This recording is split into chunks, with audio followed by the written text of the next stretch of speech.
Hello, my dear children. Hope you are doing good. Today we'll start a new chapter, the sentence. So look at this example. I am hungry. Here, I am hungry is a group of words containing a subject, I, and a predicate, am hungry, having a verb, am. And also it conveys a complete thought. It gives us a complete meaning. Like if I say I am hungry, you are able to understand what I mean to say, right? So we all know that group of words which contains a subject and predicate and also conveys a complete thought is called a sentence. Children, we can define sentence more formally as a sentence is a set of words that is complete in itself, typically containing a subject and predicate, conveying a statement, question, exclamation or command, and consisting of a main clause or sometimes one or more subordinate clauses. So, this definition covers the whole chapter given in your book. Now, let us understand how. A sentence is a set of words that is complete in itself. That means a sentence is a group of words that conveys a complete thought or idea. It gives us a complete meaning or complete sense. It does not depend on any other group of words to complete its sense. It is complete in itself, typically containing a subject and predicate. It contains a subject and predicate, conveying a statement, question, exclamation or command. That is, sentence can be conveyed in several meanings. That is, it can be conveyed as a statement or information, or it may ask some questions, or it can be conveyed by expressing emotions and feelings, or it may make command or request. Clear? And consisting of a main clause or sometimes one or more subordinate clauses. And also the structure of sentence always contains clauses. Without clauses, sentence structure is incomplete. A sentence can never be complete. It may contain only a main clause or both main or subordinate clauses. Clear? I hope this definition is clear to you. I want you all to learn this definition. Now let's talk about kinds of sentences. So sentences are categorized based on its meaning and based on its structure. So firstly, let us discuss kinds of sentences based on their meaning. So based on the meanings, a sentence is of 5 kinds. That is declarative sentence, interrogative sentence, imperative sentence, exclamatory sentence and optative sentence. So what is declarative sentence? A sentence that makes a statement or gives information or states a fact and ends with a period, that is full stop, is a declarative sentence. A declarative sentence can be positive or negative. Positive sentences give us information or states the fact without containing any negative words like no, not, never, etc.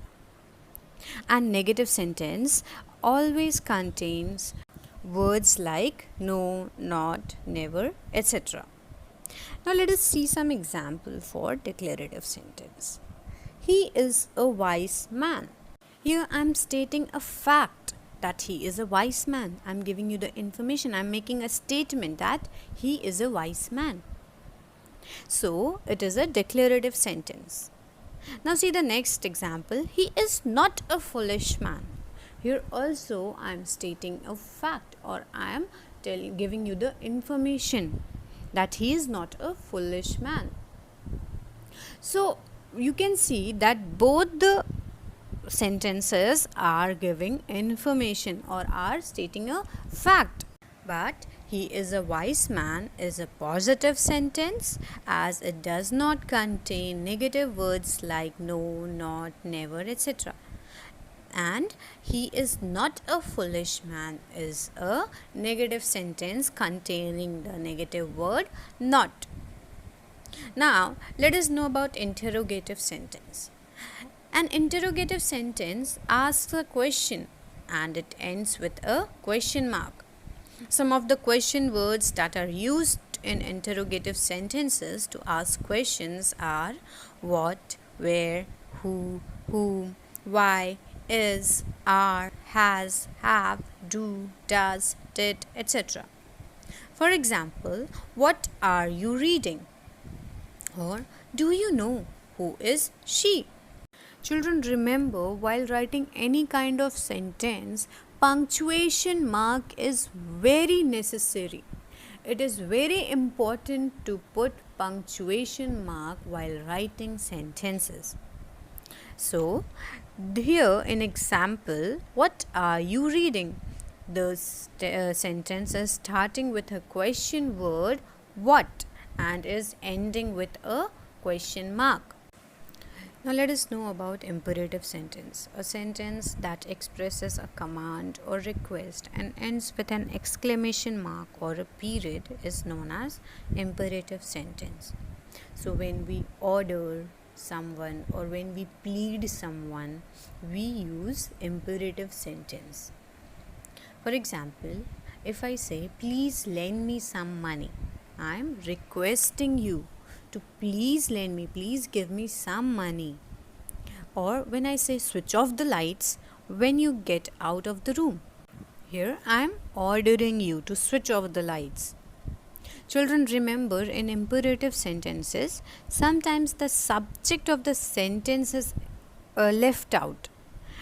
For example, if I say open the door or if I say close your books, in these sentences it is understood that the subject is you.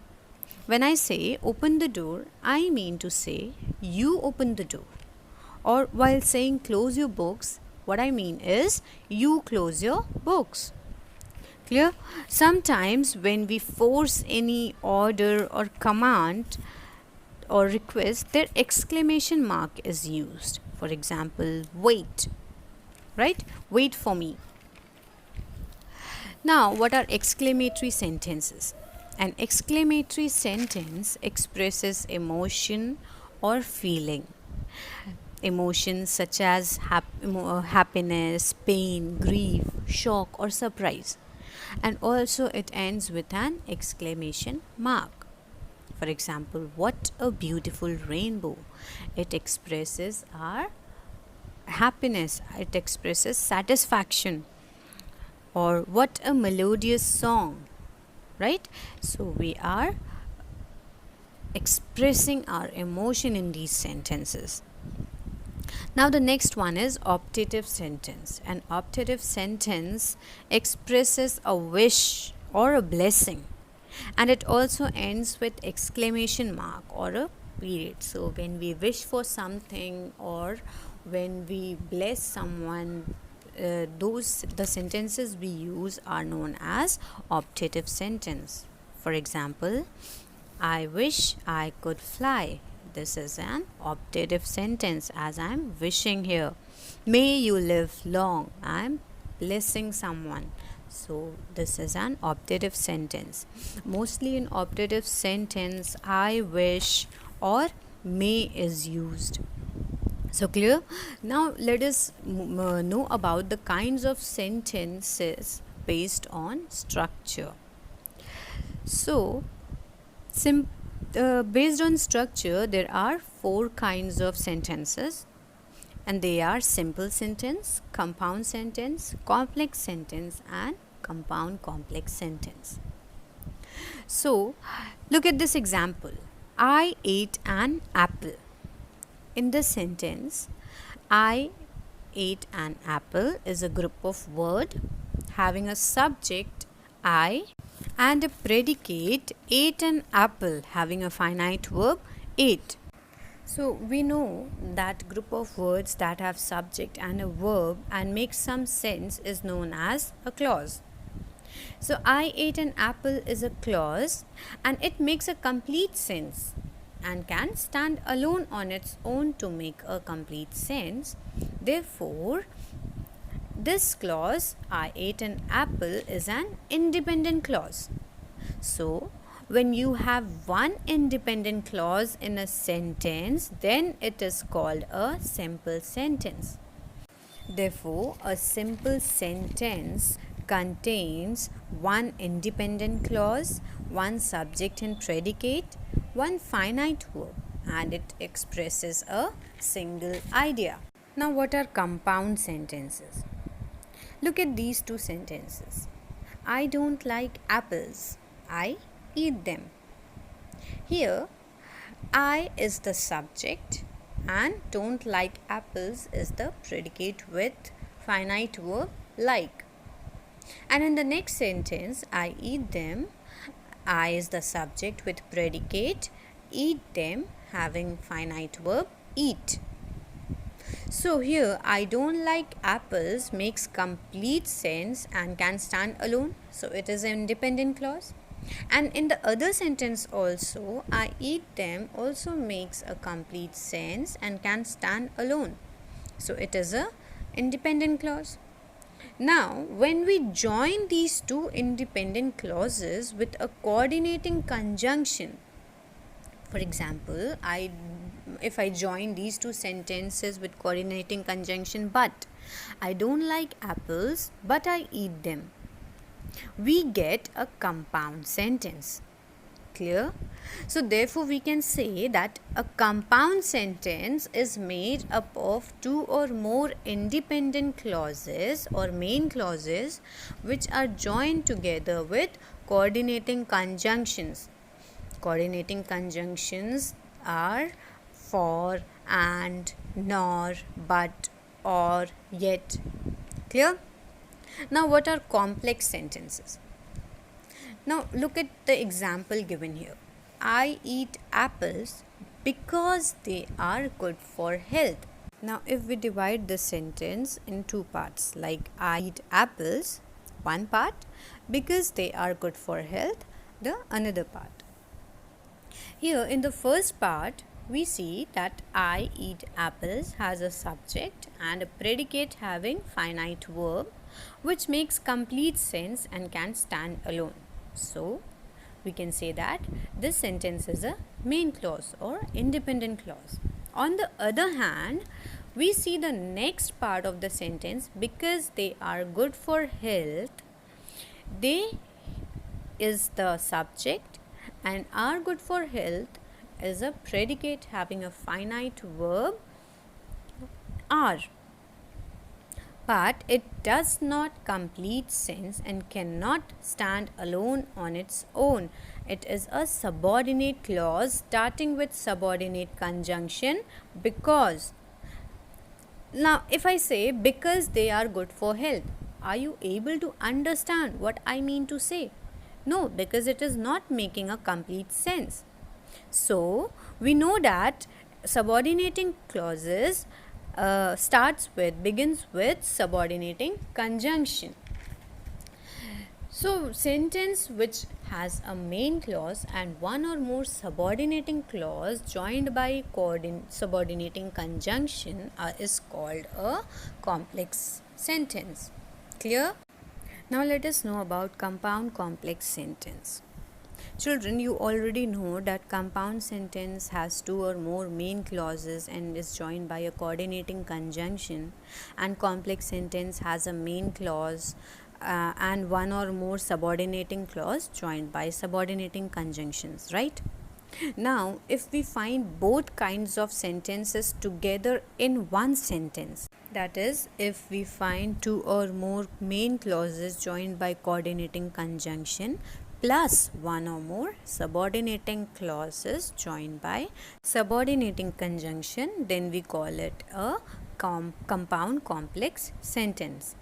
Let us see example for compound complex sentence. I don't like apples, but I eat them because they are good for health. Here we see that I don't like apples is one independent clause. I eat them is other independent clause joined by a coordinating conjunction but. So it is a compound sentence followed by a subordinating clause because they are good for health. Having a subordinating conjunction because. So we can call this sentence as compound complex sentence. So children, I hope you've understood the kinds of sentences both based on their meaning and based on their structure. So in the next video, we'll learn about the transformation of sentences. I want you all to do the activity given on page 8 and page number 9. Thank you.